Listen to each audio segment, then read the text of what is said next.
Video ನೋಡೋಕ್ಕೆ ಬಂದಿರತಕ್ಕಂಥ ಎಲ್ಲರೂ ಕೂಡ ಸ್ವಾಗತ. ಸ್ನೇಹಿತರೆ, ವಧುವರರ ಹುಡುಕಾಟದಲ್ಲಿ ಪ್ರಸ್ತುತ ದಿವ್ಯಶ್ರೀ ತರೀಕೆರೆ ಅಂತ ಒಬ್ಬ ಹುಡುಗಿ ಸರ್ ಒಬ್ಬ ಹುಡುಗನ್ನ ಹುಡುಕಾಟ ಮಾಡಬೇಕಾಗಿದೆ ಸರ್. ನನ್ನ ಜೊತೆ ಅವರ ಸಂಬಂಧ ಹೆಂಗಿರಬೇಕು ಅಂದರೆ ಹಾಲು ಜೇನಿನಂತೆ ಇರಬೇಕು, ಅಂತಹ ಹುಡುಗ ಇದ್ದರೆ ದಯಮಾಡಿ ನನಗೆ ತಿಳಿಸಿ ಅಂತ ಹೇಳಿದ್ದಾರೆ. ಸೊ ನೀವು ಇರ್ತೀರಾ, ಬಟ್ ಏನಾಗಿರುತ್ತೆ ಕೆಲವೊಂದಿಷ್ಟು ರಿಕ್ವೈರ್ಮೆಂಟ್ ಇರುತ್ತೆ ಸ್ನೇಹಿತರೆ. ಇದೇ ರೀತಿ ಇರಬೇಕು, ಹೀಗೆ ನೋಡ್ಕೊಳ್ಬೇಕು ಅಂತ ಇರುತ್ತೆ. ಅದರಲ್ಲಿ ಸ್ವಲ್ಪ ಮಿಸ್ಟೇಕ್ ಇರುತ್ತೆ ಸ್ನೇಹಿತರೆ. ನೀವು ಕರೆಕ್ಟಾಗಿ ಮ್ಯಾಚ್ ಆಗಲ್ಲ, ಅಲ್ಲಿಗೆ ನಿಮಗೆ ಕ್ಯಾನ್ಸಲ್ ಆಗ್ತಾ ಇರೋದು. ನೋಡೋಣ. ದಿವ್ಯಶ್ರೀ 26ರ ಒಂದು ವಯಸ್ಸು, ತರೀಕೆರೆ ಚಿಕ್ಕಮಗಳೂರಿನಲ್ಲಿ ಇವರು ಹುಟ್ಟಿದಂತಹ ಊರು. ಉದ್ಯೋಗ ಬಂದುಬಿಟ್ಟು ಹಾಲು ಉತ್ಪಾದಕ ಘಟಕರಲ್ಲಿ ಒಂದು ಹೆಲ್ಪರ್, ಅಂದರೆ ಇವಾಗ ನಮ್ಮ ಹಾಲು ಡಿಸ್ಟ್ರಿಬ್ಯೂಟ್ ಮಾಡ್ತಾರಲ್ವ, ನಂದಿನಿ ಹಾಲು ಅದು ಹಾಲು ಅಂತಂದ್ಬಿಟ್ಟು, ಸೊ ಅಲ್ಲಿ ಕೆಲಸ ಮಾಡ್ತಾಯಿದ್ದಾರೆ. ತಿಂಗಳಿಗೆ ಮೇ ಬಿ ಒಂದು 17,000ದಿಂದ 20,000 ರೂಪಾಯಿ ಸ್ಯಾಲ್ರಿ ಬರ್ತಾಯಿದೆ ಅಂತ ನಮಗೆ ಮಾಹಿತಿನ ತಿಳಿಸಿದ್ದಾರೆ. ಈಕೆ ಸ್ವಭಾವ ಬಂದುಬಿಟ್ಟು ಡಿಸಿಪ್ಲಿನ್. ಫಸ್ಟ್ಗೆ ಮನೆ ಕ್ಲೀನ್ ಇರಬೇಕು, ನಾನು ಕ್ಲೀನ್ ಇರಬೇಕು, ನಾನು ಮಾಡ್ತಕ್ಕಂಥ ಕೆಲಸ ನಿಷ್ಠೆಯಿಂದ ಇರಬೇಕು, ಈ ರೀತಿ ಒಬ್ಬ ಹುಡುಗಿ. ಮತ್ತು ಒಳ್ಳೆಯ ಒಂದು ಶಾಂತ ಸ್ವಭಾವದ ಒಬ್ಬ ಹುಡುಗಿಯಾಗಿದ್ದಾರೆ. ಅಂದರೆ ಜಗಳ, ಜೂಟಿ, ಇನ್ನೊಬ್ಬರ ಜೊತೆ ಅದು ಇದು ಅಂತ ಏನೂ ಕೂಡ ಇಲ್ಲ. ಮನೆ ಆಯಿತು ಕೆಲಸ ಆಯಿತು ಅಂತ ಇದ್ದಾರೆ. ರಾಶಿ ಮೀನ ರಾಶಿ ಅಂತ ಹೇಳಿದ್ದಾರೆ. ನೀವೆಲ್ಲನೂ ಕೂಡ ಚೆಕ್ ಮಾಡ್ಬೋದು. ಆಮೇಲೆ ಇವರು ಎಲ್ಲ ಕೂಡ ಡೀಟೇಲ್ಸ್ ಕೊಡ್ತಾರೆ ನಿಮಗೆ. ಯಾರು? ದಿವ್ಯಶ್ರೀ ಅವರು. ತಂದೆಯವರು ಒಬ್ಬ ಹಾಲು ಉತ್ಪಾದಕರಲ್ಲಿ ಕೆಲಸ ಮಾಡ್ತಾರೆ. ಅವರು ಸಹ ಇವರು ಕೆಲಸ ಮಾಡ್ತಕ್ಕಂತಹ ಜಾಗದಲ್ಲೇ ಮಗಳಿಗೂ ಕೂಡ ಸೇರಿಸಿದ್ದಾರೆ. ತಾಯಿಯೊಬ್ಬರು ಮನೆಯಲ್ಲಿ ಕೆಲಸ ಮಾಡ್ಕೊಂಡು ಹೌಸ್ ವೈಫ್ ಆಗಿರ್ತಾರೆ. ತಂಗಿಯೊಬ್ಬರು ಕಾಲೇಜಲ್ಲಿ ಪ್ರಸ್ತುತ ಅವರ ಒಂದು ಮ್ಯಾರೇಜ್ ಆಗಿ ಇವಾಗ ಆಗಿಲ್ಲ ಅಂತೆ. ಅವರು ಕಾಲೇಜಲ್ಲಿ ಇನ್ನೂ ಹೋಗ್ತಾ ಇದ್ದಾರೆ. ಸೊ ತಾಯಿಯವರು ಗೃಹಿಣಿ ಅಂತ ಹೇಳಿದ್ದಾರೆ. ಬಟ್ ಒಬ್ಬ ಹುಡುಗ ಇದ್ದಾನೆ, ಅವನು ತಮ್ಮ ಅಂತ ಹೇಳಿರೋದು ಸ್ನೇಹಿತರೆ. ತಮ್ಮ ಓದಿರೋದು ಬರೀ 10ನೇ ತರಗತಿ ಮಾತ್ರ. ಅಲ್ಲಿಂದ ಅವನು ಸ್ಕೂಲ್ ಬಿಟ್ಟ. ಸೊ ಸ್ಕೂಲ್ ಬಿಟ್ಟ ನಂತರ ಪ್ರಸ್ತುತ ಇವಾಗ ಮನೆ ಜವಾಬ್ದಾರಿ ಎಲ್ಲ ನಾನೇ ನೋಡ್ಕೊಂಡು ಹೋಗ್ತಾ ಇದ್ದಾನೆ. ಆ್ಯಂಡ್ ನನ್ನ ತಂಗಿ ಸಹ ಒಬ್ಬಳು ಇದ್ದಾಳೆ ಅಂತ ಹೇಳಿದ್ದಾರೆ. ಈಕೆಗೆ ಬೇಕಾಗಿರ್ತಕ್ಕಂಥ ಹುಡುಗ ಅಂಡರ್ಸ್ಟ್ಯಾಂಡಿಂಗ್ ಹುಡುಗ, ಮೊದಲು ಕೇಳಿ ನಂತರ ರಿಯಾಕ್ಟ್ ಮಾಡುವಂಥ ಹ್ಯಾಬಿಟ್ ಇರ್ತಕ್ಕಂಥ ಹುಡುಗ ಬೇಡ. ಸೊ ಅಂಡರ್ಸ್ಟ್ಯಾಂಡಿಂಗ್ ಅಂತಂದರೆ ನಾನು ಇವಾಗ ಏನಾಗಿದೆ ಅಂತ ಕೇಳೋದಕ್ಕೂ ಮುನ್ನನೇ ನೀವು ಅರ್ಥ ಮಾಡಿಕೊಂಡು ಅದನ್ನು ಕ್ಲಿಯರ್ ಮಾಡಬೇಕು. That is understanding. ಆ್ಯಂಡ್ ಅದು ಬಿಟ್ಬಿಟ್ಟು ಅದರ ಬಗ್ಗೆ ರಿಯಾಕ್ಟ್ ಮಾಡಿ ಪ್ರಸ್ತುತ ಜಗಳ ಮಾಡುವಂತಹ ಹುಡುಗ ಬೇಡ. ಸೊ ಅವರ ನಿಮ್ಮ ಮಧ್ಯೆ ಬಂದುಬಿಟ್ಟು ಅಪ್ ಟು 1ರಿಂದ 3 ವರ್ಷಗಳ ಗ್ಯಾಪ್ ಇದ್ದರೂ ಕೂಡ ಪರವಾಗಿಲ್ಲ. ಅವ್ರದ್ದು ಇವಾಗ 26 to 27 ಏಜ್ ನಡೀತಾ ಇದೆ. ನಿಮಗೆ ಇವಾಗ ಏನಿಲ್ಲ ಅಂತಂದರೂ 30 ಅಥವಾ 31ವರೆಗೂ ಇದ್ದರೂ ಕೂಡ ಅಂಡರ್ಸ್ಟ್ಯಾಂಡಿಂಗ್ ಆಗುತ್ತೆ, ಸಮಸ್ಯೆ ಏನಿಲ್ಲ.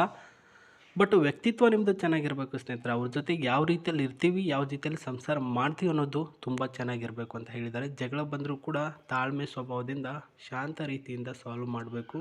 ಅಂತಹ ಗುಣ ನಿಮ್ಮ ಹತ್ರ ಇದ್ದರೆ ದಯಮಾಡಿ ನನಗೆ ನಿಮ್ಮ ಡೀಟೇಲ್ಸ್ಗಳನ್ನು ಕಳಿಸಿಕೊಡಿ ಅಂತ ಡಿಸ್ಕ್ರಿಪ್ಷನಲ್ಲಿ ಒಂದು ಜಿಮೇಲ್ ID ಕಳಿಸಿದ್ದಾರೆ. ಡೈರೆಕ್ಟಾಗಿ ಅವ್ರದ್ದಿರಲ್ಲ, ಅದು ಬ್ರೋಕರ್ ಅವ್ರದ್ದು ಇರುತ್ತೆ. ಬ್ರೋಕರ್ ಅವ್ರಿಗೆ ನೀವು ಡೈರೆಕ್ಟಾಗಿ ಮೆಸೇಜ್ ಮಾಡಿದಾಗ ಅವ್ರು ನಿಮಗೆ ಡೀಟೇಲ್ಸ್ಗಳನ್ನು ಕಳಿಸ್ತಾರೆ. ಅವ್ರದ್ದಾದ್ರೂ ಕಳಿಸ್ತಾರೆ ಅಥವಾ ನಿಮ್ಮದಾದ್ರೂ ಕೇಳಿರ್ತಾರೆ. ಸೊ DM ಮಾಡಿ ಬ್ರೋಕರ್ ಅವ್ರಿಗೆ, ಏನಂತಾರೆ ಕೇಳಿ ಸ್ನೇಹಿತರೆ. ಆನಂತರ ಮುಂದಿಂದು ಡಿಸೈಡ್ ಮಾಡ್ಕೊಳ್ಳೋಣ.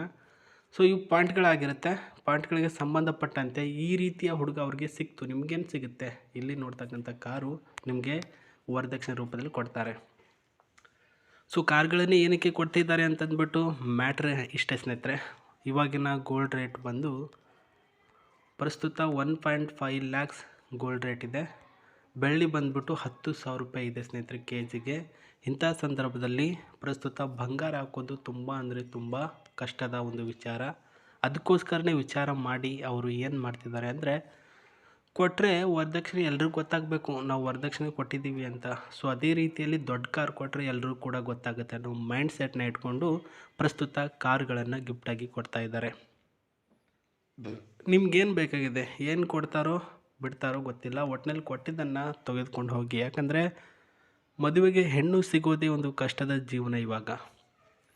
ಸೊ ಒಳ್ಳೆಯ ಒಂದು ಪೋರ್ಸೆಸ್ ಆ್ಯಂಡ್ ಹೈ ಕ್ವಾಲಿಟಿಯಲ್ಲಿ ಇರ್ತಕ್ಕಂತಹ ಈ ಒಂದು ಕಾರ್ ನೋಡ್ತಾ ಇದ್ದೀರಾ ಸ್ನೇಹಿತರೆ.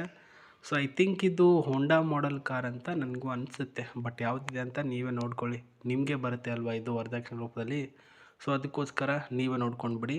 ಜಸ್ಟು ನಂದೇನು ಇದರ ಟಾಪ್ ಮಾಡೆಲ್ ಹೆಂಗಿದೆ ಗಾಡಿ ಅಂತ ತೋರಿಸ್ತೋದು ಅಷ್ಟೇ. ಅವರ ಡೀಟೇಲ್ಸ್ಗಳಿಗೆ ಸಂಬಂಧಪಟ್ಟಂತೆ ಅವರು ಕಳಿಸಿರ್ತಕ್ಕಂತಹ ಕಾರ್ ಹೆಂಗಿದೆ ಅಂತ ನಿಮಗೆ ತೋರಿಸ್ತೀನಿ ಅಷ್ಟೇ ಸ್ನೇಹಿತರೆ. ಆ್ಯಂಡ್ ಇನ್ನೊಂದು ಏನು ಬೇಕು ಅಂದರೆ ಒಳ್ಳೆಯ ಒಂದು ಕಾನ್ಫಿಡೆಂಟ್ಲಿ ಒಳ್ಳೆಯ ಒಂದು ಆಫರ್ ಆ್ಯಂಡ್ ಹೈ ಕ್ವಾಲಿಟಿಯಲ್ಲಿ ಇರ್ತಕ್ಕಂತಹ ಇಂಟೀರಿಯಲ್ ಕಾರ್ ಇದು.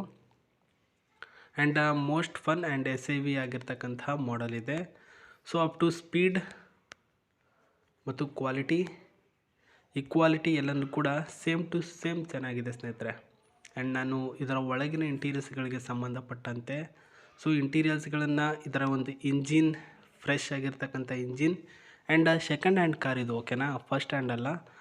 ಸೆಕೆಂಡ್ ಹ್ಯಾಂಡ್ ಕಾರ್, ಇದರ ಫ್ರೆಶ್ ಇಂಜಿನ್ ಇದೆ ಮತ್ತು ಇದರ ಒಂದು ಕ್ವಾಲಿಟಿ ಅಷ್ಟೇ ಚೆನ್ನಾಗಿದೆ ಸ್ನೇಹಿತರೆ.